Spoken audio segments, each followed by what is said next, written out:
Jeff Fillion. Radio X. Je vais être de mauvaise foi. Quand les sondages sont ordinaires, je trouve toujours que le sondage est douteux, mais quand il est bon, on en parle comme si c'était vrai. Regarde, c'est un bon sondage pour le Parti conservateur du Québec. Éric Duhem est avec nous autres. Éric, t'es salué. Salut, Jeff. On a le Parti conservateur du Québec devant le PQ, mais moi, ce qui m'impressionne le plus, deux affaires. La débandade de la CAQ. Ça commence. OK? Donc, perdre 10 points dans un sondage, c'est énorme. Je pense que c'est beaucoup plus représentatif de ce que nous pouvons voir sur les réseaux sociaux et ce qu'on entend dans la rue. L'autre affaire, la région de Québec. Oui. C'est un sondage Angus Reid qui a été fait au cours des derniers jours. C'est le dernier sondage donc qui est sorti au Québec. Vous pouvez aller voir là, sur ceux qui veulent avoir tous les détails. Là, sur Québec 125, là, vous avez tous les liens. Grosso modo, le Parti conservateur du Québec, pour la première fois, on est dans 2 chiffres. On est à 11 % au niveau de l'ensemble de la province de Québec. On passe en avant du Parti québécois pour la première fois, là, que si on n'est pas égal, on est vraiment en avance. On est aussi en avance chez les francophones par rapport au Parti libéral du Québec. Donc, chez les francophones, ça veut dire qu'on est passé en avant des libéraux. Puis, au niveau national, on est passé en avant du PQ. Ben oui, c'est les 2 vieux partis traditionnels. Toi puis moi, quand on a vieilli, il y avait 2 partis au Québec, il n'y en avait pas 500, là. Oui. Donc, juste ça. En 6 mois, on est passé en avant des 2. C'est très gros. Donc, ça, c'est très bon. Puis là, on commence à approcher Québec solidaire. Ça, c'est la prochaine étape. Ça me ferait très plaisir si on pouvait passer en avant de Québec solidaire. Et ce qui est encore plus encourageant, je sais que... Quelque chose est sûr, Québec solidaire, juste de garder Catherine Dorion et Sol Zanetti avec leur position anti-troisième lien. Je comprends que Catherine Dorion est peut-être dans un château communiste plus safe, mais Sol Zanetti, d'après moi, si on continue à faire même sur le troisième lien, je comprends que le sujet est... Le projet annoncé est un peu bizarre, là, mais ils vont probablement rectifier le tir. Mais... Quand t'as beau part, pense pas qu'il y a bien du monde qui triple sur le fait qu'il n'y aura pas de troisième lien. D'après moi, c'est pas winner. Donc là, t'as la CAQ, t'as QS qui est mêlée. Toi, t'arrives dans le décor. C'est une coupe de place où tu pourrais arriver en surprise. Écoute, hier, elle m'a donné un exemple bien concret. Hier, j'étais à Sainte-Marie-de-Beauce. J'ai fait un rassemblement partisan dehors, comme tu sais, au domaine... Avec les grands vents et tout? Avec les grands vents à peu près à 0, parce que quand le soleil s'est couché, il m'a dit qu'on se collait. Ben, même si on n'a pas le doigt, la distanciation sociale, oubliez ça, il fallait se réchauffer. Mais donc, c'est ça, on a fait un rassemblement à Sainte-Marie, puis il devait y avoir, je sais pas, là, une 50aine de personnes. Là. C'était des gens, à peu près tous, qui avaient voté pour la CAQ, qui avaient même souvent milité pour le député local. Puis là, je me disais, ça se peut pas que ces gens-là... Écoute-moi, là, en après-midi, dehors au grand vent, il y a 50 personnes à Sainte-Marie qui se déplacent, m'entendent parler. Je pense... Puis là, je veux pas me lancer des fleurs, là. Il y a un mouvement, il y a un courant de fond présentement qui me transporte. Là. Je suis conscient de ça, là. Mais je pense pas qu'il y a aucun parti politique qui peut faire ça présentement. Non, il n'y en a pas. Et il y a quelque chose qui se passe. Puis là, ben, les sondages commencent. Les sondages sont toujours en retard. Hein. Regardez les tendances des sondages. Regardez pas les chiffres. Regardez qu'on est passé de 6 à 7 à 8 à 9 à 11. Okay? C'est ça qui s'est passé depuis 6 mois. Ouais. Regardez le PQ, c'est la même chose, mais à inverser les chiffres. Là. Eux autres s'en vont vers le bas. Puis là, la CAQ est passée de 47 à 37 d'un coup. Et ce qui est encore plus intéressant dans le sondage Angus Reid, c'est quand on regarde sur les enjeux. Sur la santé, là, la CAQ est passée. Là, les gens pensaient qu'ils géraient bien ça il y a 2 ans à 50 quelques %. Même l'année passée, c'était encore à 51-52. Là, on est rendu plus dans les autres 36-37 aussi. Là, le système de santé, là, l'inefficacité du système de santé, l'ex-ministre péquiste de la Santé et premier ministre depuis 3 ans, François Legault, ne peut plus dire que c'est toute la faute de Gaétan Barrette. Non. Et là, ça commence à y rentrer dans le corps, puis les Québécois commencent, je pense, à demander des comptes au niveau du système de santé. Là. C'est inquiétant pour vrai. Là. C'est très inquiétant. Urgence fermée, telle affaire. 60 personnes aux soins intensifs de la COVID. Là. C'est pas la COVID. Non, là, c'est pas la COVID. C'est plus la COVID. Ça n'a aucun rapport. Ils se sont servis là, depuis 1 an de la COVID pour essayer de cacher leur gestion complètement tout croche. Mais là, tu peux plus. Là. Mais là, Jupon, il ne fait pas juste dépasser, il n'y a plus de jupe. Là. Je veux dire, on le voit, là, on le sait ce qui se passe. Là. C'est plus la COVID. Donc, ça risque d'être. Quand t'es rendu de dire que je vais sortir les noms des médecins qui ne travaillent pas. Là. Ça, faut s'en parler. Jeff, moi, là, j'ai voté pour la CAQ. Puis une des choses, je me disais, bon, il va réduire le salaire des médecins. Puis moi, j'aime pas ça baisser le salaire du monde à prix ma barre. Là. Mais je me disais, ben, tu sais, c'est pour faire un effort collectif. Puis si ça peut effectivement rétablir l'état des finances publiques. Puis bon. Mais là, écoute, il est rendu, là, c'est plus une question de salaire, là. Il est en train de dire, là, on va vous obliger à avoir plus de patients. En théorie, ça a l'air beau. Tu sais, quand il dit ça, tu dis, ah ben oui, on augmente le nombre de patients, on va régler le problème, ça a l'air d'une solution magique. Mais là, quand tu commences à creuser, tu dis, OK, il y a des médecins, j'ai parlé à des médecins encore ces dernières heures, là, qui travaillent à l'urgence ou aux soins intensifs, ils ont 0 patients. Ouais, c'est ça. Il y en a qui ont 0. Il y en a qui en ont juste la moitié. Tu vas faire quoi? Tu vas sortir des urgences et des soins intensifs? Il y en a qui font 2 jours de clinique, puis ils font 3 jours d'urgence. Mais là, tu vas sortir de l'urgence? Oui. Mais ça marche plus. Il va rester qui à l'urgence, puis à la clinique, puis aux soins intensifs? On va fermer l'urgence à 3 heures. Après ça, est-ce qu'il y a comptabilisé là-dedans celles et ceux qui sont en congé de paternité puis de maternité? Parce que ça, c'est un autre problème. Si ça, tu comptabilises qu'ils n'ont pas beaucoup de clientèle parce qu'ils sont en congé de maternité, tu vas-tu abolir les congés de maternité puis de paternité? Voyons, non, ça se peut pas, là. C'est impossible qu'ils fassent ça aux parents qui travaillent dans le domaine de la santé. Puis le troisième exemple, on en a abondamment parlé depuis 48 heures, c'est l'exemple des médecins qui sont en phasing out, c'est-à-dire qu'ils arrivent en fin de carrière, sont à 70, 75 ans, qui veulent continuer d'accompagner leur clientèle, mais qui n'en prennent plus depuis des années parce qu'ils veulent prendre ça mollo, puis ils veulent ralentir la cadence, puis sont comme en mode transition vers la retraite totale. Tout ce que tu vas faire, c'est que tu vas leur donner le coup de grâce, prendre la retraite plus vite. Oui. Fait que tu règles strictement rien. Puis même si, OK, puis mettons qu'on a tort. Même si tu augmentes leur nombre de patients, mettons tu dis à tous les médecins, on double votre quota. Demain matin, vous avez 2 fois plus de patients. Qu'est-ce qui va arriver? Ça va prendre 2 fois plus de temps pour avoir un rendez-vous. Tu n'as pas réglé le problème. On va tous avoir un médecin de famille, mais on ne pourra pas le voir. Non, c'est ça. Fait que je veux dire, c'est des solutions magiques bidons. Mais on l'entend déjà, ça, qu'il y a des gens... Tu sais, dans les chiffres, ouais, j'ai pas de médecin de famille. OK, parfait. Moi, j'ai un médecin de famille, mais chaque fois que j'appelle, je ne veux pas le voir. Mais non, il est débordé, il en a trop pris. Oui. Fait que là, si tu en ajoutes encore, qu'est-ce qui va arriver? Ben, ça va être la même chose. Fait que le problème, là, c'est la gestion publique. Puis le gouvernement du Québec, c'est pas un bon gestionnaire. Puis on le voit dans tous les domaines, puis on le voit à tous les jours présentement dans le domaine de la santé. Et cette semaine, j'ai présenté avec des médecins notre plateforme, la proposition principale qu'on va faire aux membres pour les 20 et 21 novembre, parce que c'est bien beau chialer, mais il faut proposer des alternatives constructives aussi. Et nous, on veut instaurer de la concurrence. C'est pas le privé qui est bon, c'est la concurrence. C'est le fait que tu as un concurrent à l'autre bord de la rue qui te botte le cul puis t'oblige à être meilleur puis à mieux servir tes patients parce que sinon, ils vont aller à la porte d'à côté. Ouais. Comme dans tous les business qui nous écoutent, tout le monde qui est dans le privé, vous savez de quoi je parle.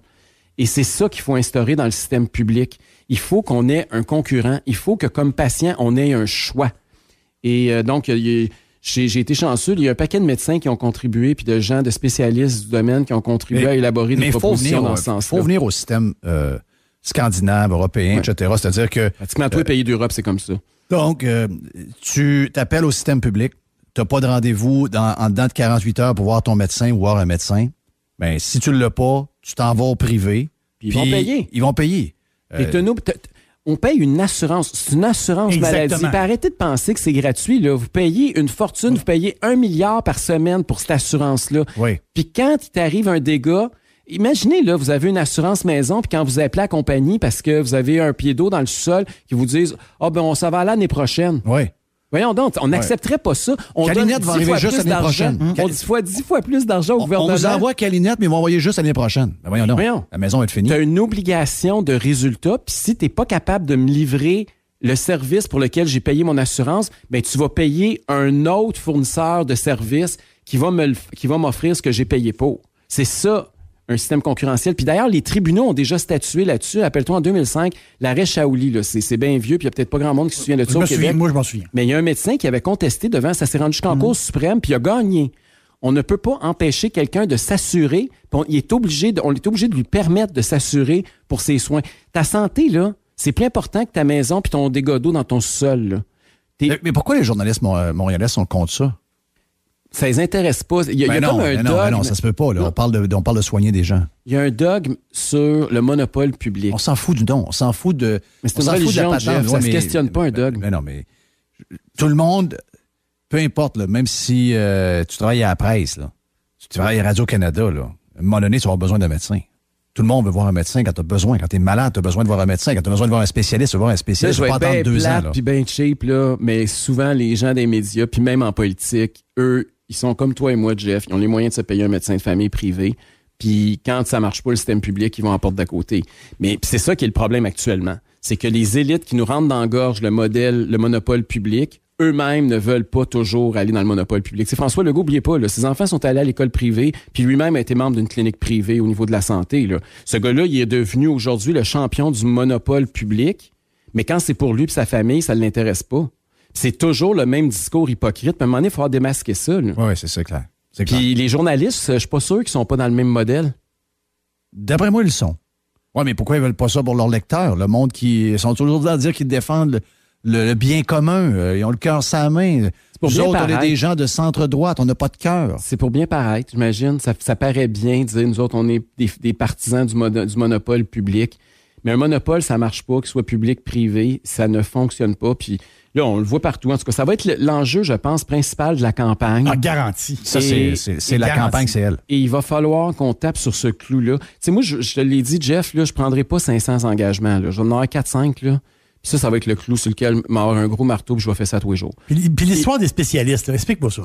Mettons que je réussis à avoir un docteur, puis là, le gars, il me regarde, puis il dit « Ouais, ça va prendre un dermatologue, là, parce que ça, là, c'est un problème spécial. » Le dermatologue, c'est pas avant 2 ans. Tu sais, il y a un problème là aussi, là, les spécialistes, puis tout ça. Là. Oui. Qu'est-ce qu'on fait à tous les niveaux? Il y a un problème au niveau même des... Tu sais, je vais vous donner un exemple très concret. Là, je suis allé pour faire un check-up normal. Là. Puis bon, évidemment, ça ne me tentait pas d'attendre. J'ai payé.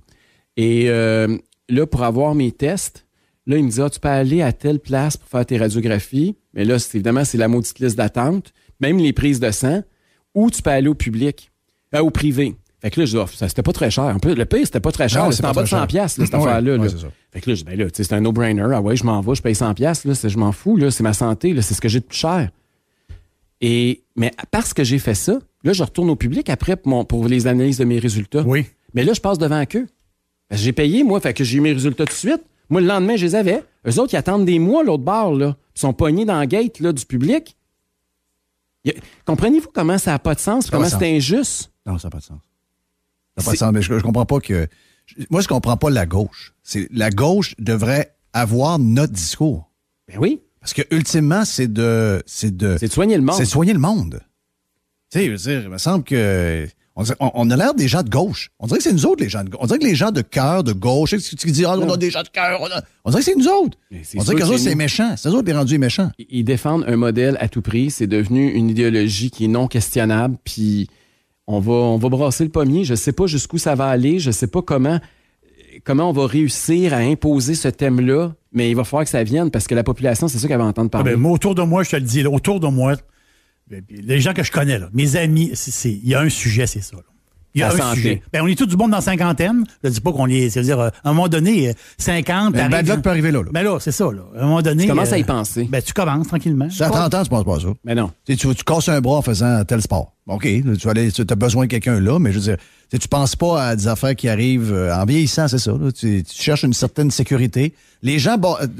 Les retraités qui vivent, mettons, dans un village vont vendre leur maison à contre-cœur pour s'en aller dans un centre où il y a des hôpitaux parce qu'ils veulent avoir une sécurité. Ouais. Mais notre vrai défi comme conservateur, ça va être parce que c'est sûr et certain, on les voit déjà venir, c'est toujours la même rengaine avec la gauche. Ils vont dire, vous voulez remplacer la carte d'assurance maladie par la carte de crédit. Ah, franchement. Mais ça fait 30 ans qu'on entend ça. C'est tâton à mort, ça. Et notre défi, là, ça va être encore de passer par-dessus cette barrière-là puis expliquer aux gens, regardez, là, vous allez avoir un système gratuit, mais c'est pas impossible que le fournisseur là, la France, on se sert de la France. Ouais, on a des valeurs européennes, mais dans ce temps-là, on n'a pas des valeurs européennes, on a des valeurs chinoises ou communistes ou russes ou cubaines, je ne sais pas. Là. Je comprends que les gens veulent qu'on ait un accès équitable aux soins de santé, mais si on avait une machine qui fonctionnait et qui était performante, c'est ça l'affaire. C'est qu'on veut que tout le monde soit soigné, on va être tous sur le même pied d'égalité, je comprends. Mais les monopoles qui fonctionnent, Camille, ça n'existe pas. C'est ça l'affaire. C'est que ça marche pas. Ça prend, il le dit, Eric, ça prend la concurrence. Oui. C'est la concurrence qui va faire que le système public va s'améliorer. La compétition, là, ça peut être sain là, pour s'améliorer. Ouais. C'est nécessaire, c'est essentiel. Il y a 2 principes. L'autre principe aussi, puis là, le premier ministre a commencé à en parler récemment, même s'il a envoyé pète les 800 médecins qui demandaient puis qui le réclament depuis 2 ans. Il commence à parler de décentralisation. J'ai hâte de voir qu'est-ce que ça va vouloir dire dans le concret. Mais moi, pour avoir fait le tour de bien des établissements à travers le Québec, c'est un gros problème. Ouais. Les gestionnaires locaux ont pratiquement pas de pouvoir puis de marge de manœuvre. Ils ont les mains attachées. Les employés se sentent comme du bétail parce qu'il y a quelqu'un d'une tour, ils savent même pas où, qui décide de leur horaire, de leurs vacances, Ils négocient avec des robots tes conditions de travail. Pensez-y, là. Arrêtons de blâmer le personnel médical puis de dire que c'est à cause des médecins paresseux. Je les blâme sur une chose, c'est de vouloir rester dans ce modèle-là. Parce qu'il y en a 20 000 qui ne lui tentaient pas tant que ça. Là. Ils étaient prêts à perdre le job juste pour un vaccin. Là, mais, ça, c'est une autre affaire. Mais... Non, mais c'est quand même la preuve que leur job, ils tiennent pas tant que ça. Ouais. Hein. Ouais. Puis leurs conditions de travail, là, regarde aussi les placements dans les agences privées, combien il y a de filles qui sont parties, combien d'infirmières. Puis d'ailleurs, c'est des problèmes du gouvernement actuel. Là. c'est qu'ils veulent plus travailler dans le système public. Ils aiment mieux aller travailler dans le privé, même s'ils ont des conditions moindres, parce qu'ils peuvent avoir un horaire qui est plus à leur image, puis ils peuvent avoir un climat de travail, puis un patron qui est plus près d'eux. C'est pas sorcier, là, mais c'est pas le rôle du gouvernement de faire ça, puis il a beau être bon, Christian Dubé. Moi, je ne remets pas en cause ses talents de gestionnaire. Là. C'est peut-être un bon. S'il était dans le privé, il serait peut-être un excellent gestionnaire. Ouais. Mais là, tu es à la tête d'un mammouth qui est ingouvernable, ingérable. Quand même embarqué dans une compagnie de béton qu'on a donné, de ciment qu'on a donné pas cher à des Brésiliens. Là, tu parles de mécanisme ou tu parles... Ouais. C'est lui qui est le plus gros pollueur au Québec. C'est lui qui a mis l'argent de la Caisse de dépôt. Là. C'est le plus gros pollueur. C'est la Caisse de dépôt, c'est sa décision à lui. Là. C'est qu'il parle de l'environnement. Je suis pas sûr sur lui. Ils sont green, mais quand c'est le temps de financer des projets pour aller chercher des votes, c'est plus important. Là. Un des projets les plus polluants en Amérique du Nord. Ouais, de loin le plus polluant au Québec. Puis on a perdu combien de millions là-dedans dans cette aventure-là? 500? C'est-tu 500 millions qu'on a perdu à peu près 500 millions. Écoute, c'est une affaire de fou, là. Mais puis là, c'est un write-off, là. Ils savent qu'ils l'ont perdu, là. C'est fini. Les Brésiliens ont ramassé ça des pinottes. Hey, merci. Merci, Jeff. Je voulais te parler de la péréquation albertaine avec le. Ouais, mais c'est important. Ça va rester là. C'est important parce que à un moment donné, les Albertains, avec la gang de crinqués qu'il y a là, et moi, je pense que on va sentir un autre fond de nationalistes qui vont voir la séparation. C'est intéressant ce que tu dis, parce que quand les Albertains vont décider qu'ils sont écœurés... Moi, d'après moi, ça va très vite. Ils vont vendre leur énergie, le prix qu'elle vaut, plutôt que de la vendre à rabais, parce que ça, les gens savent pas ça, là, mais c'est un fait aussi, là. Ou qu'on va commencer à nous couper notre approvisionnement, comme on le levait avec le gaz naturel quand ils ont coupé les tracts de chemin de fer, quand les Autochtones se sont mis ces tracts de chemin de fer juste avant que la crise sanitaire arrive. On va voir c'est quoi le prix à payer pour vouloir que notre premier ministre ait de l'air vert à une conférence des Nations Unies à Glasgow. Oui. Vous allez voir c'est quoi le prix à payer. Puis on commence à le voir à la pompe. Là. Quand on va payer 2 piastres le litre, je pense qu'il y en a qui vont se réveiller. C'est triste, mais j'ai l'impression qu'il y a du monde qu'il faut qu'ils voient. Faut qu'on frappe le mur avant qu'ils se réveillent. Exact.